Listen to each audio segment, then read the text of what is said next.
Hello, કેમ છો વિદ્યાર્થીઓ? શ્રી કન્યા વિદ્યાલય ઉમા કેમ્પસ લાઠીદળમાં આપ સૌનું સ્વાગત છે. આજે આપણે ધોરણ 11 વિષય સંસ્કૃત 18મો પાઠ કિમ નામ વ્યક્તિત્વમ. કિમ એટલે શું? વ્યક્તિત્વ એટલે વ્યક્તિત્વ. વ્યક્તિત્વ એ શું છે? કિમ નામ વ્યક્તિત્વનો અર્થ થશે વ્યક્તિત્વ એટલે શું અથવા વ્યક્તિત્વ એ શું છે. જોઈએ પ્રસ્તાવના. સંસ્કૃત સાહિત્યમાં ભર્તૃહરિ અનેક રીતે પ્રસિદ્ધ છે. કેટલાક લોકો ભર્તૃહરિ એક નહીં પણ અનેક થયા હોવાનું સ્વીકારે છે. તે પૈકી એક ભર્તૃહરિ એટલે વૈયાકરણ એટલે કે વ્યાકરણ શાસ્ત્રી છે અને બીજા એટલે વૈરાગી.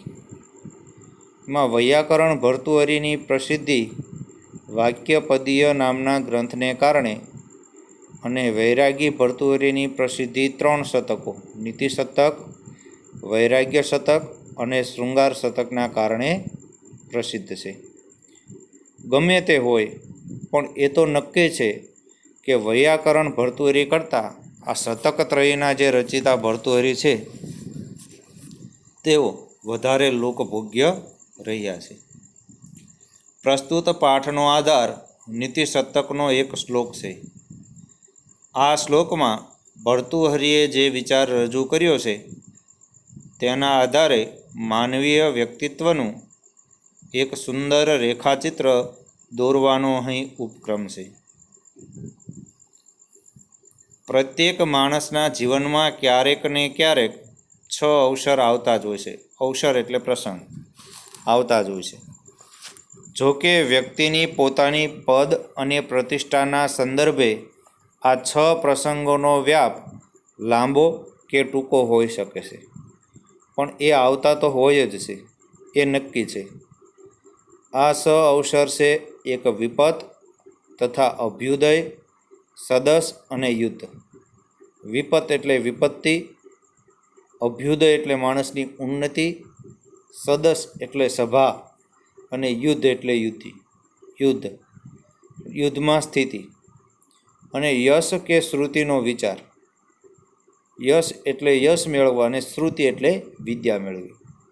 આ અવસરમાં માણસ ક્રમશઃ ધૈર્ય, ક્ષમા ભાવ રાખે, વાકપટુતા, વિક્રમ એટલે પરાક્રમનું પ્રદર્શન કરે, યશસમાં રતિ એટલે યશ મેળવવામાં રત રહેવું એટલે પ્રયત્ન કરે, અને શ્રુતિ વ્યસન અને શ્રુતિ એટલે વિદ્યાભ્યાસનું વ્યસન રાખે તો તેનું વ્યક્તિત્વ મહાન બને છે.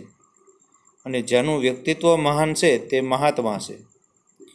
આ રીતે અહીં માનવીય વ્યક્તિત્વના વિકાસનું રેખાચિત્ર દોરીને પ્રત્યેક માનવને મહાત્મા બની રહેવા પ્રેરણા આપવામાં આવી છે.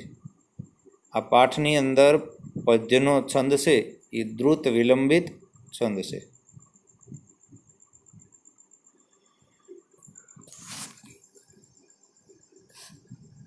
પાઠની અંદર માણસના વ્યક્તિત્વની વાત કરી છે કે માણસનું વ્યક્તિત્વ છે એ કઈ રીતે મહાન બને. કોઈ માણસ છે એ જન્મથી મહાન નથી બનતું. માણસે વ્યક્તિત્વ સારું બનાવવું હોય તો એના માટે પ્રયત્નો કરવા પડે. દરેક માણસ, પછી ખૂબ સુખી સંપન્ન પરિવારમાં માણસ જન્મ્યો હોય છતાં પણ એને પ્રયત્નો તો કરવા જ પડે. જો એ પ્રયત્નો ન કરે તો એની સંપત્તિ છે કાયમને માટે ટકતી નથી. એટલે કોઈ પણ માણસે પોતાનું વ્યક્તિત્વને મહાન બનાવવું હોય તો એના માટે થઈ અને સતત પ્રયત્નો ચાલુ રાખવા જોઈએ છે. જોઈએ પાઠ. સર્વેષાં જનાનામ ઇયં કામના ભવતિ યદ અસ્મદીયં વ્યક્તિત્વ મહત્સાત. સર્વેષાં એટલે બધા, જનાનામ એટલે લોકોની, ઇયમ જો ના સંધિ છે, જનાનામ વત્તા મિયમ એટલે જનાનામ ઇયમ. જનાનામ એટલે લોકોની, ઇયમ એટલે આ, કામના એટલે ઈચ્છા, કામના મનની ઈચ્છા, ઈચ્છા ભવતી એટલે હોય છે કે થાય છે, યસ્મદ ઇયમ એટલે અમારું, વ્યક્તિત્વ એટલે વ્યક્તિત્વ, મહત્સાત મોટું થાય, મહત એટલે મોટું અને સ્યાત એટલે થાય. બધા જ લોકોની આ કામના હોય છે કે અમારું વ્યક્તિત્વ મોટું થાય. સાંપ્રતિકે સમાજે તુ વ્યક્તિત્વસ્ય નિર્માણાય જનાઃ વિશેષતઃ પ્રયત્નરતાઃ સંતિ. સાંપ્રતિક એટલે અત્યારે વર્તમાન, સમાજે એટલે સમાજમાં, તું એટલે તું, વ્યક્તિત્વસ્ય એટલે વ્યક્તિત્વના, નિર્માણા એટલે નિર્માણ માટે, જનાઃ એટલે લોકો, વિશેષતઃ એટલે વિશેષ કરીને, પ્રયત્નરતાઃ એટલે પ્રયત્નશીલ, સંતિ એટલે હોય છે.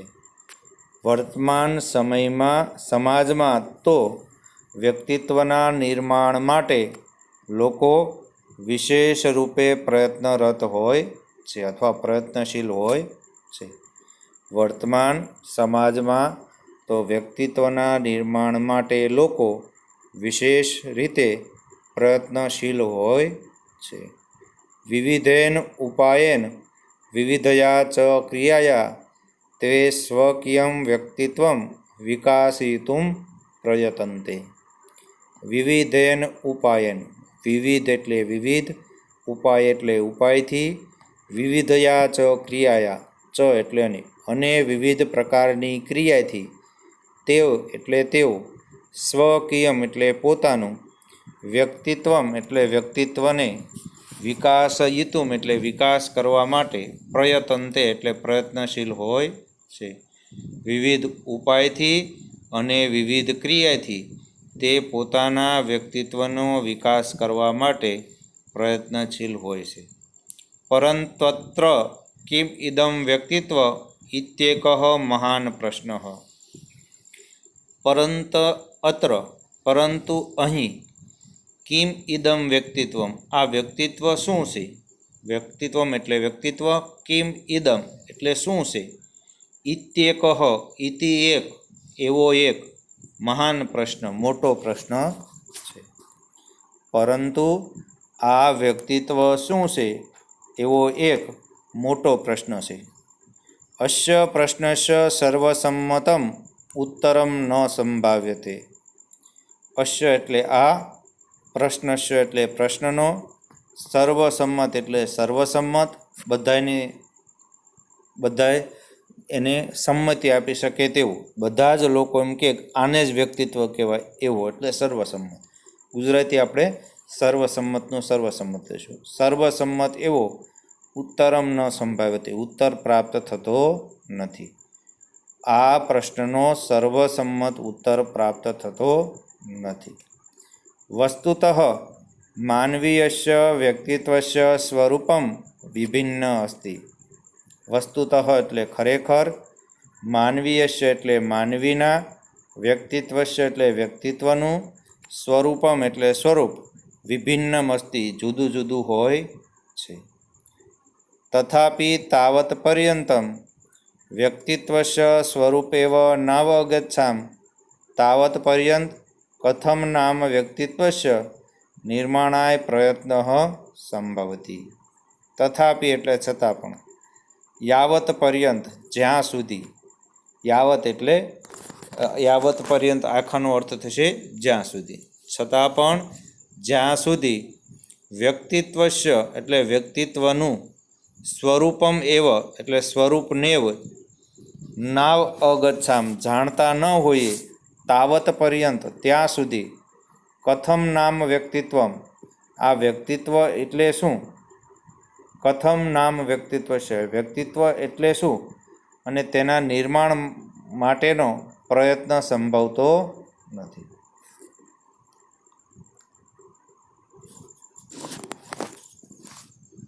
ફરીથી, છતાં પણ જ્યાં સુધી વ્યક્તિત્વનું સ્વરૂપ જ ન જાણીએ ત્યાં સુધી આ વ્યક્તિત્વનું નિર્માણ કઈ રીતે થાય તેનો પ્રયત્ન થતો નથી. આખા ફકરાનું પહેલાં બોલી જઈશું ભાષાંતર, પછી આપણે આગળ જોઈએ. બધા જ લોકોની આ કામના હોય છે કે મારું વ્યક્તિત્વ મોટું થાય. વર્તમાન સમાજમાં તો વ્યક્તિત્વના નિર્માણ માટે લોકો વિશેષ પ્રયત્નશીલ હોય છે. વિવિધ ઉપાયથી અને વિવિધ ક્રિયાથી તે પોતાના વ્યક્તિત્વનો વિકાસ કરવા માટે પ્રયત્નશીલ હોય છે. પરંતુ અહીં આ વ્યક્તિત્વ શું છે એ જ એક મોટો પ્રશ્ન છે. આ પ્રશ્નનો સર્વસંમત ઉત્તર પ્રાપ્ત થતો નથી. ખરેખર માનવીના વ્યક્તિત્વનું સ્વરૂપ જુદું જુદું હોય છે.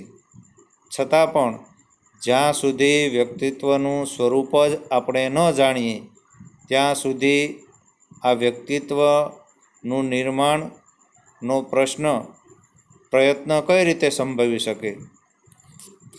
સંસ્કૃત સાહિત્યે ભર્તૃહરિ નામના સુપ્રસિદ્ધેન કવિરત્નેન નીતિશતકમ, વૈરાગશતકમ, શૃંગારશતકમ ચ એતિ શતકત્રયમ વિરચિતમ અસ્તિ.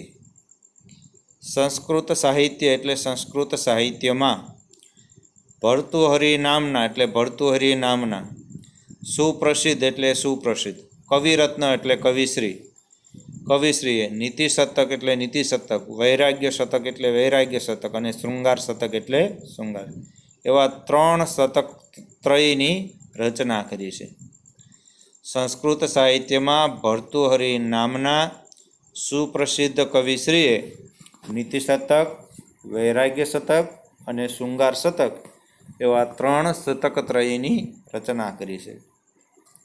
તેમાં તત્ર નીતિશતકે એકઃ સુપ્રસિદ્ધ શ્લોક વર્તતે. તત્ર એટલે તેમાં, નીતિશતકે એટલે નીતિશતકમાં, એકઃ એટલે એક, સુપ્રસિદ્ધ એટલે સુપ્રસિદ્ધ, શ્લોક એટલે શ્લોક અને વર્તતે એટલે રહેલો છે. તેમાં નીતિશતકમાં એક સુપ્રસિદ્ધ શ્લોક રહેલો છે.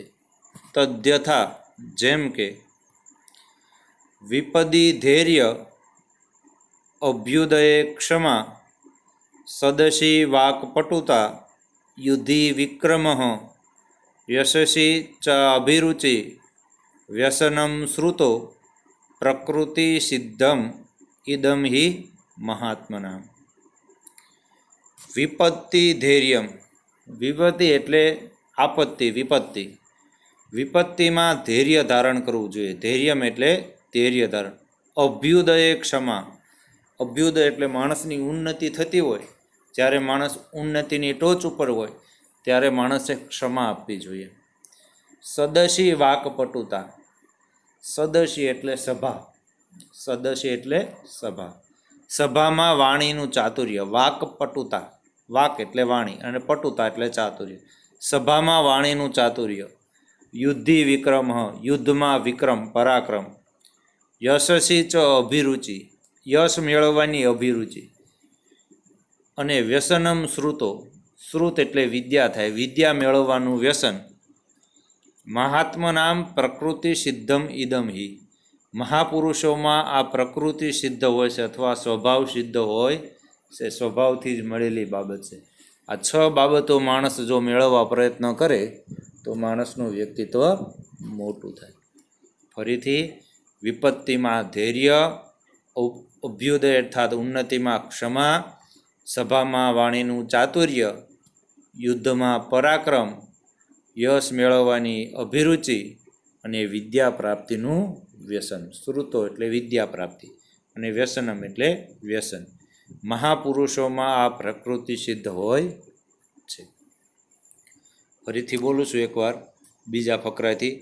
સંસ્કૃત સાહિત્યમાં ભર્તૃહરિ નામના સુપ્રસિદ્ધ કવિશ્રીએ નીતિશતક, વૈરાગ્ય શતક અને શૃંગાર શતક એવા 3 શતક ત્રયની રચના કરી છે. તેમાં નીતિશતકમાં એક સુપ્રસિદ્ધ શ્લોક રહેલો છે, જેમ કે વિપત્તિમાં ધૈર્ય, અભ્યુદયમાં ક્ષમા, સભામાં વાણીનું ચાતુર્ય અને યુદ્ધમાં પરાક્રમ, યશ મેળવવાની અભિરુચિ અને વિદ્યા પ્રાપ્તિનું વ્યસન. મહાપુરુષોમાં આ પ્રકૃતિ સિદ્ધ હોય છે. અહીંયા સુધી રાખીએ છીએ. આગળનો અભ્યાસ પછી આપણે આગળના વિડીયોમાં કરીશું.